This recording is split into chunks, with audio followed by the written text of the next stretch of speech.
We've got about 15 minutes left, and so I hope that you guys have questions. I wanted to ask Michael how he lived to tell about saying no to Oprah. I don't think many people live to tell that story, but I think you guys probably have better questions. So, particularly any students in the room, anybody? Back row. Question for Dr. Roizen.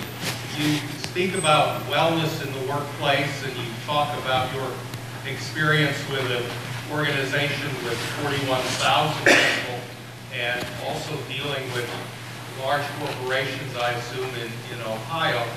But most American workers are in small companies and in small businesses. Can you talk a little bit about bringing wellness to small business and to those settings where there are just a few employees, please? Sure. What Oprah taught us more than anything was you don't make choices, you don't change based on facts. You change based on emotion. So what we need to get the small businesses, the rest of us, what we need to get Medicare changed is a culture change in America that gets us all to understand that it is us that's the problem in our budget deficit.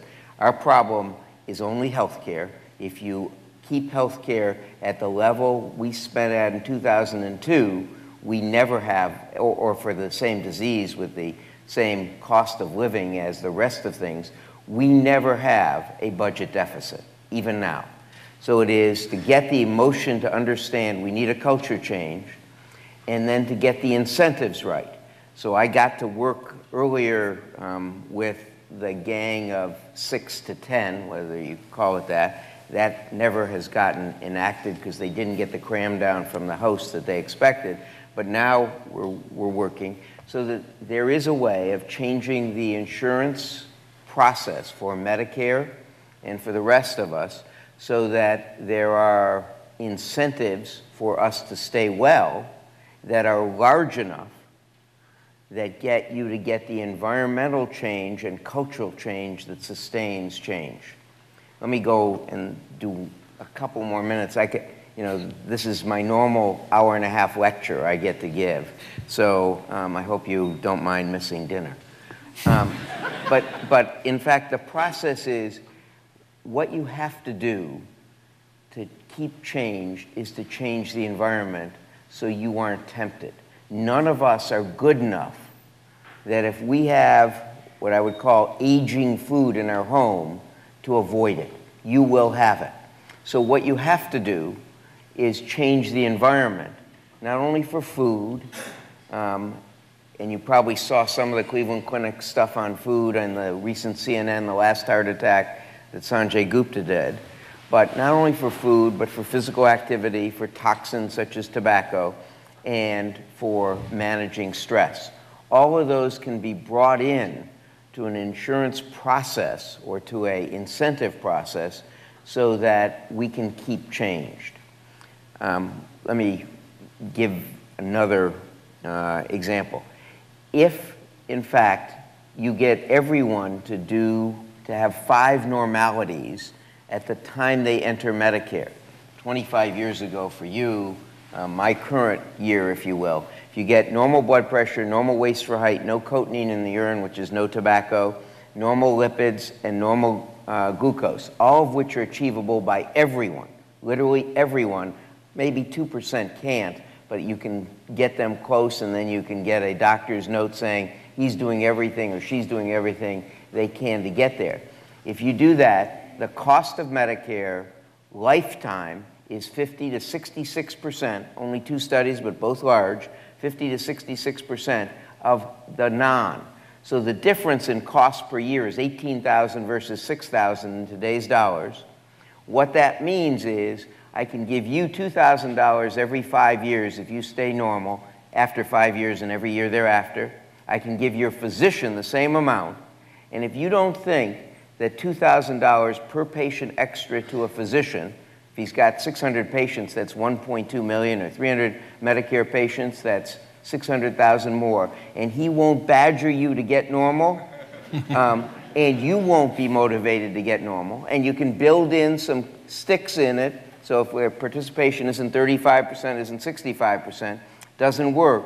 We can do this. We can do it as a country, but it takes both, if you will, a understanding that is the emotional change. We've got a problem. We're going to go into disaster if we don't get medical things under control. And the great news is that's all we have to get under control. And if the Republicans and Democrats would get together, it's pretty easy to do. You don't have to say you don't have sugar drinks. You just have to make it such that you won't want them because it doesn't keep you healthy, and you'll understand it. And there are other things that we can have. You know, if we, and I'll go one more thing. If we if we in the state of Ohio get it so that the state doesn't hire smokers, just the state doesn't hire smokers, let alone a number of our businesses, we eliminate cigarettes in Ohio, essentially, because no one would want to not have a job, if you will, and we create, this is amazing, if you will, we create about 30,000 more jobs than we would have had with tobacco in its current form. So you can really do this and create a huge wealth effect. So the question is really important, and I think it's doable. Any other questions out there? I see some students here, and just sort of anecdotally in recent last few years when I meet with students, it's mostly about careers. And I have found, and you know, I hope you guys aren't, you know, the exception to this rule, that, you know, in the current economy, they're worried about their jobs, you know, first job out of college. And I also find that they feel like their first job out of college has to be sort of their career. And sort of listening to you guys, that certainly does not seem to be the case. And I wonder if any of you guys can sort of speak to, you know, your first experiences out of college and how that might have shaped what you think about your career after that. I can start. I graduated from Williams and moved to Boston, and volunteered at a legal services, the Legal Advocacy and Resource Center that I'm now on the board of. And because I couldn't get a paralegal job, but it was a great way to understand, to get my feet wet in the law and really come to appreciate what legal services can mean for poor people and providing help to them. But it was not a paid job. It was, you know, I worked 2 or 3 days a week when I could. I waitressed. I'm not currently in the food services business. I worked in a bookstore. I'm not in retail now. So yeah, it doesn't always work out that way. But it's more just sort of follow your passion, you know. And if you can't get paid to do it, figure out a way to do something else that pays you some money so you can pay the rent. But you know, follow your passion. That's what, and that will lead you down the path to whatever it is that you're supposed to do, which is not clear to anyone who's under the age of 22 right now, I guarantee you. So. And if you don't know what your passion is, which I certainly didn't, I'd just say do something. And always remember that making a choice to do nothing is a choice as much as anything. And doing something will open new doors to you that wouldn't have been open if you hadn't done something. And that something can be something that you hate, but you may meet somebody doing that something, you may discover in that what it was that you actually do want to do. So you just have to move. That's the most important thing. Since graduating from Williams in '77, I held jobs as legislative director for a congressman. I worked for Sesame Street. I managed real estate for a not-for-profit company. I was a community relations director for a large real estate company in New York. I worked for a social service agency as a director of administration. I was pretty much an itinerant manager. But somehow, some way, all of those things came together and really put it, you know, in my job with the Port Authority, I've used all of those skills to get me to where I am now. So all of those experiences that you do are not lost experiences. They are real building blocks in a career that when you find your passion, it'll all come to play. And, you know, interestingly enough, you talk about talking to students. It's been, I noticed that Kyle is over here somewhere. I saw him a little bit earlier. I don't know if he's still there. Dan Zhao, I've been working with him back there. They've been sort of coming to me and talking to me about careers, and it's been a really interesting discussion that I've been having with them. And it's the real question of what am I going to do for the rest of my life?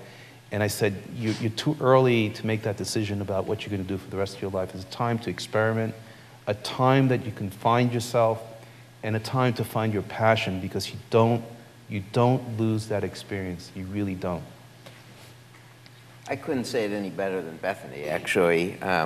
It is start doing something. I thought I wanted to go into an ICU because you could make a difference there.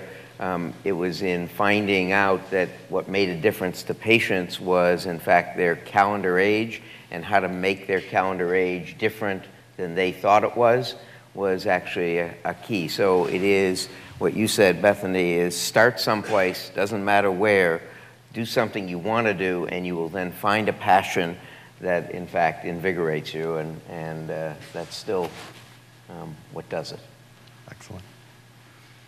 Professor Rudolph, while I have you on the stage, your body of work is, with regard to Williams' history, is incredible. And with regard to Williams presidents, we have number 17 here, but how has sort of the office of the Williams president sort of changed over the years? Well, Mark Hopkins probably didn't even have an office.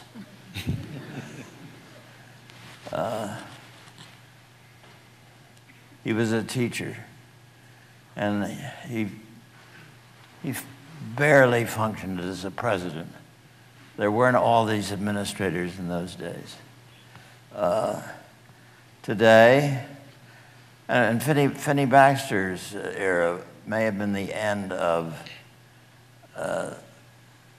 you may know that his office was that little circular office in Hopkins Hall, and it managed. It was enough for him. Since the war, the president's job has exploded. Baxter wasn't much of a fundraiser, but all of his successors, whether they wanted to be or not, had to be. And that increased responsibilities in the president's office, and it increased the numbers on the payroll who were out there looking for the money.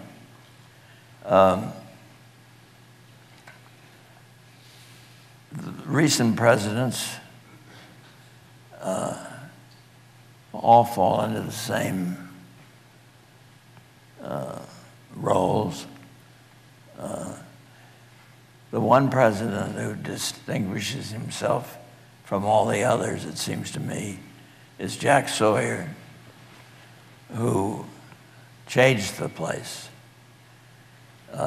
He took a place that was half asleep and abolished fraternities, brought in women, paid attention to diversity, raised money, increased the faculty, and left the place in such a sense of change that John Chandler's job as the next president was to keep things under control, which he did very well. And does that help? Yeah, that's great. Thank you very much. I have a question over here. Melissa. Most of you spoke about challenges in your careers, and a lot of you have done such tremendous work as defenders of disadvantaged people, or challenging in business, or going against the flow. And I can imagine that there must have been pivotal times in each of your careers where it seemed too difficult to continue to fight that battle. I was wondering if any of you could talk about the challenges of fighting against the system, and whether you ever felt like giving up and didn't, or why, or any sort of anecdotal stories about that experience. I think that's a really interesting question. It takes me back to the time when I was here, when we would talk about whether one could change the system from within or only from without. And Mo was reminded of the poet Audre Lorde, who said, "You can never dismantle the master's house with the master's words." And for all of that, in the 4 years that I spent here at Williams, I've spent 20 years working in the system, and it's pretty good, actually. You can make a lot of change. So I don't feel like I've ever felt sort of up against an immovable barrier. I think building coalitions, finding your partners, and finding them not only amongst the sort of the activist crowd and the people working in legal services in my case, but also with politicians, with the leaders of the bar organizations, with the sort of the what you might call the system. They're good-hearted, well-intentioned people everywhere, and you can find allies. I've never found that to be a problem, to be honest. Anyone else? Any other questions from everyone here? My question is for you, Ms. McLean. Last spring, I took a class called Philosophy of Education here at Williams, and you were actually a pretty frequent topic of conversation in that class. Oh, good heavens. My professor had this theory, I think he might be in the room somewhere, that you, in being from a liberal arts college and having a liberal arts background, were able to think differently and ask questions that maybe your colleagues may not have asked. And so just for kind of the joy of hearing from the other side of things, I was wondering, either in iBanking or in journalism, do you think that the liberal arts backgrounds provide you with a kind of different mindset? I do think it has, because it's given me a mindset of looking for sort of the fundamental truth. And there isn't always a fundamental truth, but there is sort of a fundamental logic or a structure to things. And when you are trained with a Williams liberal arts education, you know when you're being intellectually dishonest, and you know when you're skimming over something. And sometimes you're intellectually dishonest because it's really hard to be intellectually honest, not because we all get lazy. And I think a Williams liberal arts education makes you know that you're doing it and forces you to keep asking questions. And in continuing to ask questions, you often find the most interesting nugget. It's where you think you found the answer and everything's fitting together, and then there's this piece of a story where you know you're skimming over a logical disconnect. And sometimes in that logical disconnect, that becomes the story. That is the place where you should have been looking all along.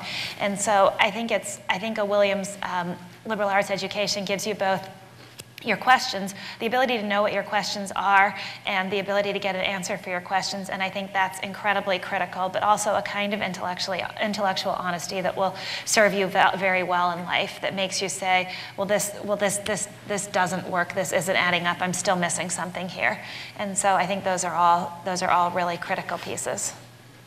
If that helps. I think we got time for one more, if anyone else has a question. Down the front. I just wanted to ask Will if his years at Sesame Street have helped him deal with politicians. Yes.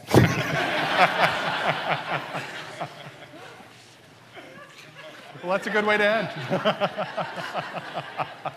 I want to, one more time, let's thank our panelists today for coming.